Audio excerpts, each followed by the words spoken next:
Hi Ron. So welcome to our channel. This is Ramesh Paspuleti. So ఇప్పుడు మనం individual అంటే ఒక్కొక్కళ్ళ మనం ఇండివిడ్యువల్ పర్సన్ టాక్సేషన్ గురించి తెలుసుకుందాం. సో మన ఇన్కమ్ ట్యాక్స్ గురించి తెలుసుకుందాం.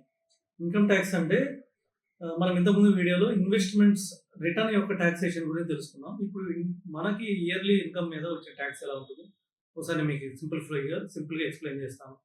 అక్కడ ఇప్పటి వరకు మనకి రెండు అందుబాటులో ఉన్నాయి. ఒకటి వచ్చేసి ఓల్డ్ ట్యాక్స్ రెజ్యూమే, రెండోది వచ్చేసి న్యూ ట్యాక్స్ రెజ్యూమే. ఇప్పుడు ఆల్మోస్ట్ 72% అందరూ న్యూ ట్యాక్స్ రెజ్యూమేకి మారిపోయారు. సో గవర్నమెంట్ మనకి ఆప్షన్ ఇచ్చింది, న్యూ ట్యాక్స్ మీ ఇష్టం వచ్చిన దాంట్లో చేయమని. న్యూ ట్యాక్స్ రెజ్యూమ్ కావాలంటే దాంట్లో చేయండి, ఓల్డ్ ట్యాక్స్ రెజ్యూమ్ దాంట్లో చేయమంది. సో ఆల్రెడీ 72% చేసేసారు, అంటే బాగుందని అనుకోవాలి కొత్తది, లేకపోతే 72% మారరు కాబట్టి. ఇంకో 28% ఇంకా ఓల్డ్ రెజ్యూమ్లోనే ఉన్నారు. ఈ రెండింటి డిఫరెన్సెస్ ఏంటంటే, సపోజ్ ఫస్ట్ ఓల్డ్ రెజ్యూమ్ తీసుకుందాం, ఎందుకంటే లాస్ట్ ఇయర్ వరకు ఇదే ఉండింది కాబట్టి. ఓల్డ్ ఇయర్ ట్యాక్స్ రెజ్యూమే వచ్చేసి మనకి 0 to 2.5 lakhs వరకు వచ్చిన ఇన్కమ్ మీద ట్యాక్స్ ఫ్రీ. తర్వాత 2.5 lakhs to 5 lakhs మనం 5% మనకు వచ్చిన ప్రాఫిట్ మీద ట్యాక్స్ కట్టాలి, ఇన్కమ్ మీద ట్యాక్స్ కట్టాలి. తర్వాత 5 to 10 lakhs మనం 20%, 5 to 10 lakhs ఆ స్లాబ్లో ఉన్నదానికి మనం 20% ట్యాక్స్ పే చేయాలి. తర్వాత 10 lakhs అబవ్ ఉన్న ఇన్కమ్కి మనం 30% ట్యాక్స్ పే చేయాలి. ఇది ఇప్పుడు వరకు ఉన్న old resume taxation.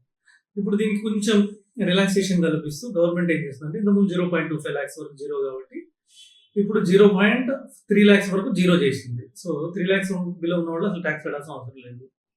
3 lakhs to 6 lakhs ఉన్న వాళ్ళు, ఇది కొత్త బ్రాకెట్, 3 to 6 lakhs ఉన్న వాళ్ళు 5% పే చేయమంది. తర్వాత 6 to 9 lakhs, ఇది కూడా న్యూ బ్రాకెట్, 6 to 9 lakhs ఉన్న వాళ్ళని 10% పే చేయమంది ట్యాక్స్ ఆ బ్రాకెట్లో ఉన్న ఇన్కమ్కి. సో 9 to 12 lakhs బ్రాకెట్లో ఉన్న ఇన్కమ్కి అట్లాగే 15% ట్యాక్స్ పే చేయమంది. అట్లా ఇంకోటి 12 to 15%, 15 lakhs ఇన్కమ్ ఉన్నవాళ్ళు, 12 lakhs అబవ్ ఇన్కమ్ ఉన్నవాళ్ళు, 12 lakhs to 15 lakhs ఉన్న బ్రాకెట్ ఇన్కమ్ ఆ ఇన్కమ్కి 20% ట్యాక్స్ పే చేయాలి. తర్వాత 15 lakhs and above, 15 lakhs above ఎంతైనా కావచ్చు, క్రోర్స్ దాకా ఎంతైనా కానీ దాని మీద మళ్ళీ 30% ట్యాక్స్ పెట్టండి. అంటే ఇంతకుముందు 10 lakhs అబవ్ ఉన్న వాళ్ళే 30% కట్టాల్సి వచ్చేది. ఇప్పుడు 15 lakhs దాటితే 30%, అంటే కొద్దిగా రిలాక్సేషన్ వచ్చిందని మనం అనుకోవాలి. అంతేకాకుండా ఇంతకుముందు డిడక్షన్ అని, స్టాండర్డ్ డిడక్షన్ అని 50,000 ఉండేది, దాన్ని 75,000కి పెంచారు. అంటే 20,000 ఎక్స్ట్రా మనకి రిలాక్సేషన్ ఇచ్చారు.